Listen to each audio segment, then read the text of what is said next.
Magandang gabi, Oriental Mindoro. Mula sa bulwagang pambalitaan ng Tamaral Vision Network, ako po si Angel Malikdan at ito po ang TVNet News Time. Ka-26 sa buwan ng Nobyembre taong 2025. Sa ulo ng ating mga balita. Public hearing para sa proposed ordinance na magbibigay ng regulasyon sa paggamit ng electric vehicles isinagawa.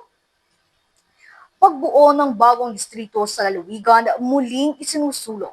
Governor Bons Dolor, pabor dito.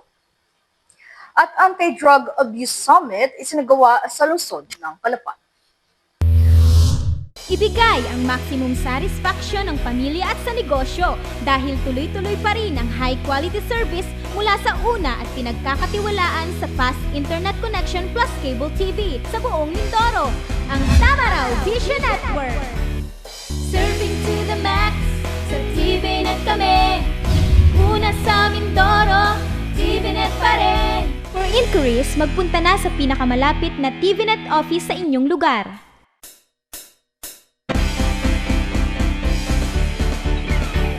Sa detalye ng ating mga balita, matagumpay na isinagawa ng Calapan City District Jail ang isang BJMP Information Drive para sa mga mag-aaral ng Criminology ng Lunagoco Colleges Incorporation. Bilang bahagi ng patuloy nitong advokasya na palawakin ang kaalaman ng kabataan hinggil sa mandato, mga programa at recruitment opportunities ng Bureau. Matagumpay na isinagawa ng Calapan City District Jail ang isang BJMP Information Drive para sa mga mag-aaral ng Criminology ng Lunagoco Colleges bilang bahagi na patuloy nitong advokasya na palawakin ang kaalaman ng kabataan hinggil sa mandato, mga programa at recruitment opportunities ng Bureau. Sa naturang aktibidad, nagbahagi sina Jail Officer J. Cristel Ugay and Jail Officer 1 Arjan 1 ng mahalagang impormasyon tungkol sa papel ng Bureau of Criminal Justice System, ang mga kwalifikasyon para sa mga nagnanais maging jail officer at ang kahalagahan ng integridad, disiplina at tapat na paglilingkod sa bayan. Aktibo na kilahok ang mga estudyante at malinaw na ipinakita ang kanilang interes sa mga oportunidad na inaalok ng BJMP. Pinatutunayan ng gawain ito na patuloy na pagsusumikap ng Calapan City District Jail na palakasin na ugnayan sa komunidad at hikayatin ang mga kabataang nais magsilbi sa bayan na tahakin ng isang propesyon na kaugat sa dangal, disiplina at serbisyo publiko. Ang nasabing BJMP Information Drive ay alinsunod sa formal na pagbubukas ng BJMP Mimaropa online application para sa mga nagnanais mag-apply. Para sa mga karagdagang impormasyon, maaari makipag-ugnayan sa anumang BJMP personnel, bumisita sa pinakamalapit na Shell Unit o i-check ang official na Facebook page ng BJMP Regional Office Mimaropa Recruitment. Mahigpit ding ipinapaalala ng BJMP sa publiko na walang solicitation, bayad o anumang uri ng singil sa proseso ng recruitment. Libre ang aplikasyon. Ang aktibidad ay isinagawa sa pamamagitan ng gabay ni Jail Senior Inspector Rodante Cayabyab, Acting District Jail Warden, at ni Jail Chief Superintendent Clarence Mayangaw, Regional Director ng Jail Bureau.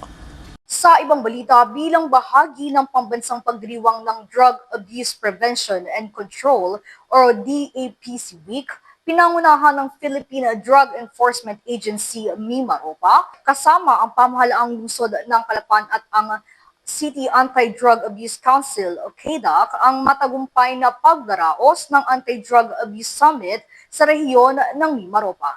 Dinaluhan din ito ng mga opisyal ng barangay mula sa 62 barangay ng lungsod ng Calapan kasama ang kanilang mga kinatawan mula sa Barangay Anti-Drug Abuse Councils. Bilang bahagi ng pambansang pagdiriwang ng Drug Abuse Prevention and Control Week, pinangunahan ng Philippine Drug Enforcement Agency Mimaropa sa pamumuno ni Director 3 Maharani Gadioni Tosok kasama ang pamalalunsod ng Calapan at ang City Anti-Drug Abuse Council o CADAC ang matagumpay na pagdaraos ng Anti-Drug Abuse Summit sa rehiyon ng Mimaropa. Dinaluhan ito ng mga opisyal ng barangay mula sa 62 barangay na lungsod ng Calapan kasama ang kanilang mga kinatawan mula sa Barangay Anti-Drug Abuse Councils o BADACs. Ipinakita nito ang sama-samang pangakong palakasin ang kampanya laban sa ilegal na droga mula sa pinakamababang antas ng komunidad. Dumalo rin sa naturang summit ang ilang lokal na opisyales at kinatawan ng ilang konsernadong ahensya. Ang kanilang presensya nila ay isang patunay ng matatag na suporta na lokal ng pamahalaan at ng patuloy na pagtutulak para sa komprehensibo at community-based na anti-drug strategy. Dalawang barangay tinampok dito dahil sa kanilang natatanging kontribusyon sa pagtatatag ng isang drug-resilient community. Ang Barangay Libis kung saan ipinamala sa nila ang makabago at epektibong pamamaraan sa pagpapalakas ng partisipasyon ng komunidad at ang Barangay Santa Isabel kung saan ibinahagi ang kanilang matagumpay na estratehiya sa patuloy na pagpapatupad ng anti-drug initiatives. Ang Anti-Drug Abuse Summit ay nagsisilbing makabuluhang hakbang sa Mimaropa na nagtataguyod ng pagkakaisa ng PIDEA, mga lokal na pamahalaan, KADAK at mga barangay sa 253 BADAK members na mas pinatatag sa pamamagitan na pinalawak na kaalaman at mas pinahusay na koordinasyon, mas pinagtibay na hakbang na rehiyon tunguan nila sa mas ligtas, mas malusog at drug-free na mga komunidad. Ang tabayanan ng iba pang mga balita sa aming pong pagbabalik. Bakit ka kasi kumabit? Alam mong di tama yan, di ba? Huwag ka nang gumamit ng pag-aari ng iba. Nakakaperwisyo ka sa mga legal na cable. Lumalabo ang signal nila. Mahiya ka naman, hoy. Illegal na cable mo, putulin na. Ano, gusto mo bang umabot pa sa kulungan? Umiwas ka na sa gulo tsaka skandalo. Huwag maging kabit. Magpakabit ng tama ngayon. Supported by PCTV. Good news po para sa lahat ng subscribers ng Cable TV at Cable Internet. Naisa batas na po ang Anti-Cable Television and Cable Internet Tapping Act of 2013. At ayon dito, bawal makikabit ng Cable TV at Cable Internet. Ang parusa sa sino mang lumabag sa batas na ito ay pagkakakulong at pagbabayad ng malaking multa. Bayad ka na nga, kulong ka pa. Kim Atienza po, nagsasabing pagdating sa batas, hindi weather-weather lang. Huwag maging kabit. Supported by the PCTA.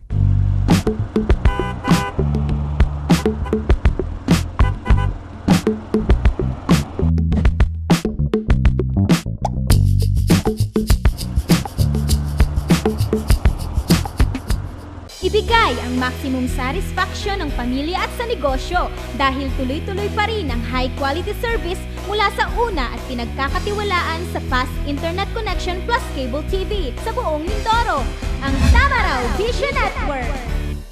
Serving to the max, sa TVNet kami. Una sa Mindoro, TVNet pa rin. For inquiries, magpunta na sa pinakamalapit na TVNet office sa inyong lugar.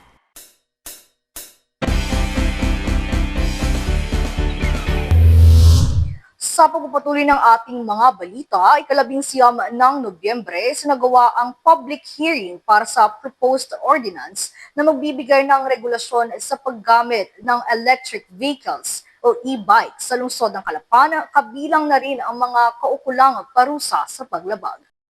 Ika-19 na Nobyembre ay isinagawa ang public hearing para sa proposed ordinance na magbibigay ng regulasyon sa paggamit ng electric vehicles o e-bikes sa lungsod ng Calapan. Kabilang na rin ang mga kakulang parusa sa paglabag. Ginanap ito sa Calap Gymnasium na dinaluhan ng mga libong e-bike owners, kung saan ay nagbigay paliwanag at tumugon sa mga katanungan ang sangguniang panlungsod sa pangunguna ni SP Presiding Officer at Vice Mayor Bim Ignacio, kasama ang mga city councilors sa pangunguna ni Councilor Tony Loribel Tanyag Panaligan bilang chairman ng Committee on Transportation. Ayon kay Konsehal Bel Panaligan, nakatakda ng magbaba ang DOTR ng regulasyon sa paggamit ng e-bike sa national at maging sa mga secondary roads, kaya naman nais nilang kunin ang saloobin ng mga e-bike owners at magkakasamang bumuo ng isang ordinansa na patas para sa lahat ng mga motoristang gumagamit ng mga pangunahing lansangan. Nagbigay paalala rin si Vice Mayor Bim Ignacio na pangunahing layunin nila bago maglabas ng ordinansa ay ang kaligtasan ng bawat isa at ganoon rin ang pagresolba sa problemang trapiko sa lungsod ng Calapan.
Isinusulong ng mga mambabatas kabilang na ang mga kinatawan mula sa mga konsernadong ahensya tulad ng LTO at Highway Patrol Group ang pagpaparehistro, ang pagkuha ng lisensya ng driver ng e-bike, pagbabawal sa mga menor de edad na magmaneho, pagbabawal dumaan sa national at secondary road at paglimita sa mga pasahero, depende sa modelo ng unit. Ayon naman sa mga e-bike owners, malaking katipiran ng paggamit ng kanilang sasakyan lalo na't napakamahal ng pamasahe.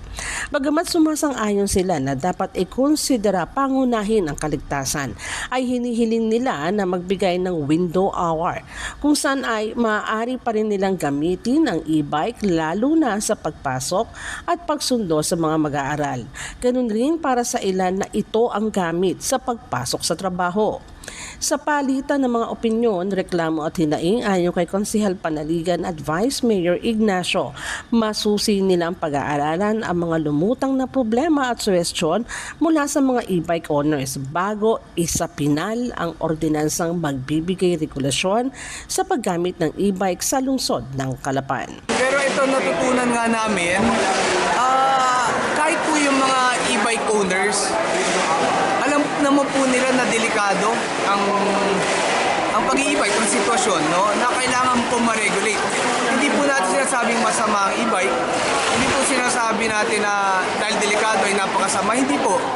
Kailangan lang pong i-regulate natin. Saan po dapat kayo dumaan, magkaroon kayo ng mga lisensya, mga window hours na pwedeng kayo lumabas. Yan po'y pag-aaralan lahat. Pero kami po'y very grateful at very thankful dahil napakaraming dumalo ng public hearing namin. Halos po siguro 1,000 hanggang 1,500 na tao pong nandyan kanina. At ang sarap marinig ng kanilang mga suggestions, mga questions. Definitely magagamit po namin sa muling pagtalakay ng ordinansa. Nang sa ganon, pag nabuo po namin ang ordinansa, ay talagang alam natin na ito'y ordinansa ng ating mga kababayan. For the first time, sa mga nakaraang mga public hearings namin, hindi ganitong karami yung mga umaattend. And this time, hindi natin in-expect. Kaya from a smaller venue, lumipat tayo sa mas malaking venue. At yun naman talaga ang purpose ng public hearing na to. No? Yung marinig natin kung ano ang kanilang mga saloobin, kung kanilang mga reaksyon dito sa ordinansa na gusto natin ipasa. At yan naman narinig natin lahat ngayon. At yan ang lahat ng yan ay ating i-consider sa pag-draft natin ng final na ordinansa na ito. Taong 2020 pa nagsimula ang pamahalaang lungsod na maglabas ng paalala hanggang sa pagbabawal sa mga e-bike sa mga pangunahing daan o national road. Umabot ito hanggang 2024 na matatandaang inanunsyo ng City Public Safety Department ang abiso sa mga e-bike owners. Ngayong 2025, muling nagsagawa ng pagdinig ang sangguniang panlungsod kung saan ay inaasahan na ang paglabas ng ordinansa kaugnay dito. Taong 2020 pa nagsimula ang pamahalaang lungsod na maglabas ng paalala hanggang sa pagbabawal sa mga e-bike sa mga pangunahing daan o national road. Umabot ito hanggang 2024 na matatandaang inanunsyo ng City Public Safety Department ang abiso sa mga e-bike owners.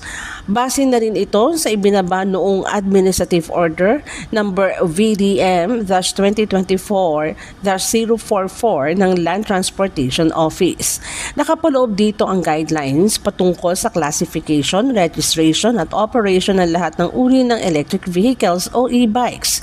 Dahil sa ibinabang guidelines na ito ng LTO, paalala ng City Public Safety Department, Traffic Management Office noon sa publiko, kinakailangan ng irehistro ang e-bike at mayroong lisensya ang driver nito depende sa klasifikasyon ng sasakyan at kung ibabiyahe ito sa public highways. Ayon pa rin sa City PSD sa nakalipas sa taon, inantabayanan lamang nila ang paglabas ng amended ordinance ng lungsod kaugnay sa traffic management na nagsasaad ng regulasyon at guidelines sa paggamit ng e-bike. Ngayong 2025, matapos ng public hearing na dinaluhan ng mga e-bike owners, isang masusing pagbalanse, pag-aaral at pagtitiyak ng kaligtasan ang nakaatang sa pagpapasya ng mga mambabatas sa lungsod. Ang desisyon ay nakabatay na rin sa ilalabas ng DOTR na guidelines at sa kapangyarihan ng isang LGU na pangalagaan ang pangkalahatang kapakanan ng mga mamamayan nito. Magbabalik po ang TVNet News Time makalipas ang ilang paalala.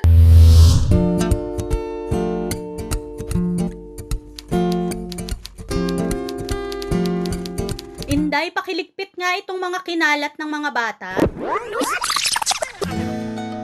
Noon, gusto ko makapag-aral. Pero walang oras dahil full-time ang trabaho ko. Pero ngayon, dahil sa online classes ng Solar Learning at DepEd Alternative Learning System, natupad na ang pangarap kong makapag-aral. Good day, ka-learners! Welcome to another episode. Hindi ko na kailangan pumasok sa eskwelahan. Nakakapag-aral ako sa oras na gusto ko. Anytime! Nagkaroon ako ng second chance sa pag-aaral. At dahil recognized ito ng DepEd, sigurado ako sa diploma. This lesson, You should be able to... you learned about the persons. Sa wakas, matatapos ko na ang high school ko. Ay, salamat din nga pala kay ate. In-sponsor niya ako na ma-enroll sa Solar Learning.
Ibigay ang maximum satisfaction ng pamilya at sa negosyo dahil tuloy-tuloy pa rin ang high-quality service mula sa una at pinagkakatiwalaan sa fast internet connection plus cable TV sa buong Mindoro, ang Tamaraw Vision Network.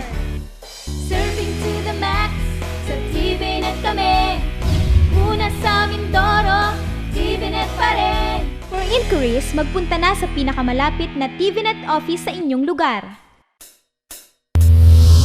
Muling lumutang ang usapin ng pagbubuo ng bagong congressional district sa lalawigan. Mainit itong pinag-uusapan lalo na sa social media matapos magpasa ng isang resolusyon ang Sangguniang Bayan ng Puerto Galera na humihiling kay 1st District Congressman Arnan C. Panaligan na maghain ng panukalang batas para sa paglikha ng bagong distrito na bubuuin ng Puerto Galera, Baco, San Teodoro at lungsod ng Calapan. Muling lumutang ang usapin ng pagbubuo ng bagong congressional district sa lalawigan. Mainit itong pinag-uusapan lalo na sa social media matapos magpasa ng isang resolusyon ng Sangguniang Bayan ng Puerto Galera na humihiling kay 1st District Congressman Arnan C. Panaligan na maghain ng panukalang batas para sa paglikha ng bagong distrito na bubuuin ng Puerto Galera, Baco, San Teodoro at ng lungsod ng Calapan. Ayon sa kanila, natugunan na ng nabanggit ng mga lugar ang minimum population requirement na hindi bababa sa 250,000 katao para makabuo ng isang hiwalay na legislative district. Anila ito'y magtitiyak ng mas tumutugong representasyon para sa pagpapaunlad ng turismo, infrastruktura, pangangalaga sa kalikasan, ekonomiya ng bawat bayan at ng lungsod. Samantala, pabor naman sa nasabing panukala si Governor Ymerito Bons Dolor. Mas katanggap-tanggap niya ito kaysa sa paghahati ng lalawigan o ang paglikha ng Mindoro del Sur. Sa pagbubuo ng bagong distrito niya, naniniwala siya na malaking tulong ito sa pagsulong ng lalawigan. Dagdag pa ng gobernador, legally at morally qualified ang nasabing panukala. Ang paghahati ng probinsya hindi ako pabor ever since. Pero ever since sinusulong ko po ang pagkakaroon ng reapportionment ng distrito, Vice Governor pa ako yun ang proposal namin. Dati ang sabi ay Nauhan, Victoria, Socorro, Pola, Pinamalayan. Or pinaka-practical na sabi ko dati ay Victoria, Nauhan, Victoria, Socorro, Pola, Pinamalayan, Gloria. Pero ngayon ang umiikot ay Nauhan, Victoria, Socorro, Pola, whatever is the distribution para sa lalawigan ng Oriental Mindoro, kailangan ito. Kasi napakalaki ng lungsod ng Calapan, napakalaki ng lungsod ng Nauhan. Pag hinati mo itong dalawang ito kasama yung going to Puerto Galera, Nauhan to Pola, malaking development ang madadala natin dito kasi may sarili ng mga departamento na mag-aalaga sa mga specific na districts na ito. Qualify tayo legally, morally, katanggap-tanggap ito. At higit sa lahat, ito'y hinog, hindi ito pinilit. Dahil walang nag-request, dumating na lang ito sa panahon na gumulong siya. Kaya po si Governor Bonsalor po, suportado po ako para sa kabutihan ng lalawigan. Hati naman ang opinyon ng mga Mindoreño sa nasabing issue. Sa komento ng mga netizens sa social media, ang nasabing panukala ay hindi napapanahon sa gitna ng issue ng korupsyon at gulo sa pamalaang nasyonal maging sa lokalidad. Samantala, silipin natin ang presyo ng mga pangunahing bilihin sa ating pamilihang lungsod ng Calapan. Narito po ang ating Palengke Watch.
Maaari nyo rin po kami mapanood sa YouTube. I-type lamang ang TVNet Newsline. Bisitahin at ilike rin ang aming Facebook page, Newsline Channel 10. At yan po ang kabuuan ng mga balitang nakalap ng News and Staff and Crew pa sa araw na ito. Para po sa inyong comments o suggestions, mga balita at impormasyon na nais nyo iparating sa aming programa, tumawag po lamang sa 043-288-4240. Ito po ang TVNet Newsline, katotohanan at serbisyo hatid sa mga Mindoreño. Ako po si Angel Malikdan, maraming salamat sa inyong pagsubaybay.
Natalakay natin sa mga naunang bahagi ng video ang iba't ibang usaping nakapalibot sa West Philippine Sea at nabigyang diin din natin kung bakit tayo ang may karapatan sa mga likas yaman nito.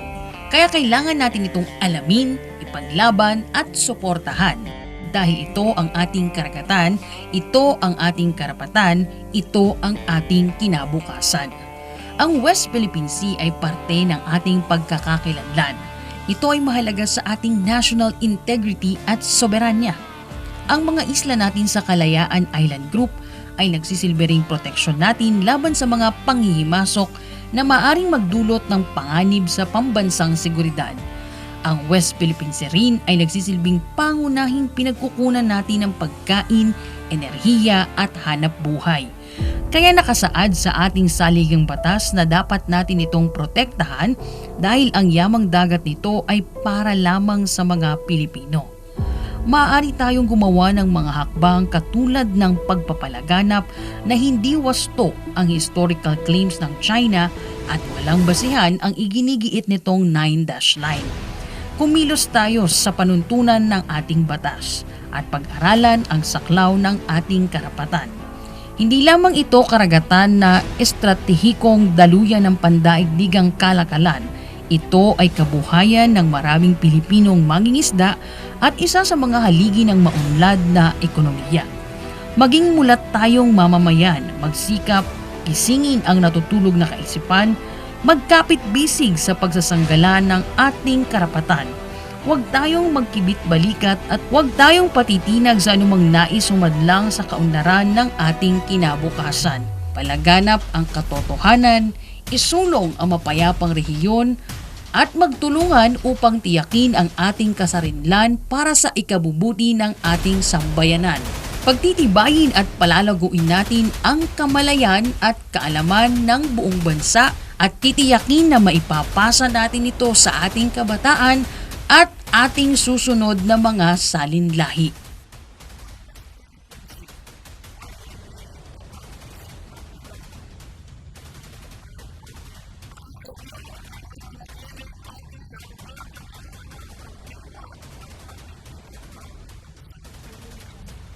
Ating karagatan, ating karapatan, ating kinabukasan.